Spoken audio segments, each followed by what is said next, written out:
बहुत बार आपको जीवन में ऐसा लगता होगा कि मेरे साथ ही जीवन में परेशानियां क्यों चलती रहती है, मेरे ऊपर ही इतनी सारी समस्याएं क्यों आती रहती हैं, या लोग सिर्फ मुझे ही इतना भला बुरा क्यों कहते रहते हैं और उसी कारण आप बहुत ज्यादा परेशान हो जाते हैं। तो क्या आप जानना चाहते हैं कि आपके साथ ऐसा क्यों होता है, या आप उससे कैसे बच सकते हैं, कैसे इन परिस्थितियों से बाहर निकल सकते हैं? तो चलिए हम जानते हैं।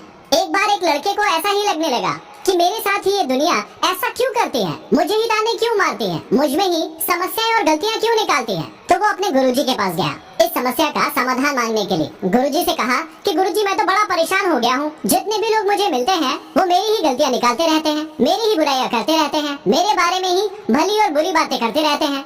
तो वो लड़का बहुत ज्यादा परेशान था और गुरुजी से समाधान मांगने लगा। गुरुजी मुस्कुराए और कहा कि इधर आओ और मेरे पास बैठो। वो लड़का उनके पास बैठा और गुरुजी ने उसे एक गिलास पानी दिया और साथ ही साथ एक मुट्ठी नमक भी दे दिया और कहा कि इस नमक को इस गिलास में डाल दो। उस लड़के ने ऐसा ही किया, एक मुट्ठी नमक लिया और पूरा का पूरा उस गिलास में डाल दिया। लेकिन अब गुरुजी ने कहा कि इस गिलास को उठाओ और पूरा का पूरा पानी पी लो। उस लड़के ने गुरुजी की तरफ शंका से देखा कि मरवाएंगे क्या, ये क्या कह रहे हैं, इतना खारा पानी मैं कैसे पी सकता हूँ? लेकिन उसने कुछ कहा नहीं, उस गिलास को उठाया और जैसे ही उसने उस गिलास को मुंह से लगाया, एक घूंटी पिया, लेकिन वो पी नहीं पाया, पूरा का पूरा पानी मुंह से बाहर निकाल दिया।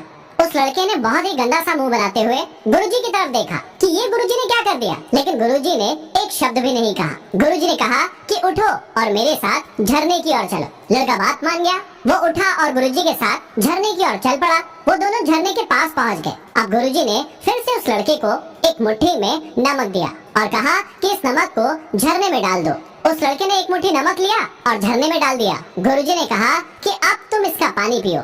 उस लड़के ने उस झरने का पानी पिया और गुरुजी ने पूछा कि अब मुझे बताओ कि दोनों पानी में क्या अंतर था। लड़के ने कहा कि आश्रम में जो पानी आपने मुझे पिलाया था वो बहुत ज्यादा कड़वा था, लेकिन यहाँ पर जो मैंने पानी पिया वो बहुत ही ज्यादा मीठा था।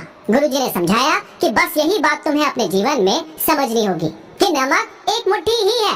अब ये तुम्हारे ऊपर डिपेंड करता है कि तुम उसे ग्लास में डालना चाहते हो या फिर झरने में। तुम अपने आप को एक ग्लास पानी बनाना चाहते हो या फिर एक झरना बनाना चाहते हो। तुम अपनी सोच को एक ग्लास में लिमिट करना चाहते हो या फिर एक झरने की तरह विशाल बनाना चाहते हो। लड़का इस बात को पूरी तरीके से समझ चुका था। क्या आपको समझ में आया?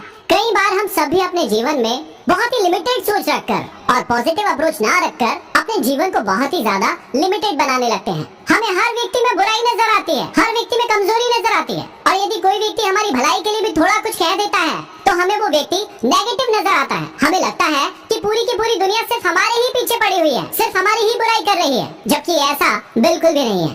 आपको अपने आप को बहुत ही अच्छे से समझना होगा कि आप सही में है क्या, आपको जाना कहाँ है, आपको करना क्या है। आप कोई भी व्यक्ति चाहे आपकी अच्छाई बताए या बुराई बताए, इससे आपको कोई फर्क नहीं पड़ेगा, क्योंकि आपको पता है कि आप कैसे इंसान हैं। यदि आप एक गलत इंसान हैं, यदि आप गलतियां करते हैं तो आपको उन गलतियों को सुधारना चाहिए। यदि कोई व्यक्ति आपकी वो गलतियां आपको बताता है तो आपको बिल्कुल भी पीछे नहीं हटना चाहिए, खुले दिल से उन गलतियों को स्वीकार करना चाहिए। लेकिन बेवजह यदि कोई व्यक्ति आपकी गलतियां निकाल रहा है, आपको बुरा कह रहा है या फिर आपको ताने मार रहा है, तो आपको इससे कोई फर्क भी नहीं पड़ना चाहिए, क्योंकि आपको पता है कि आप कैसे इंसान हैं।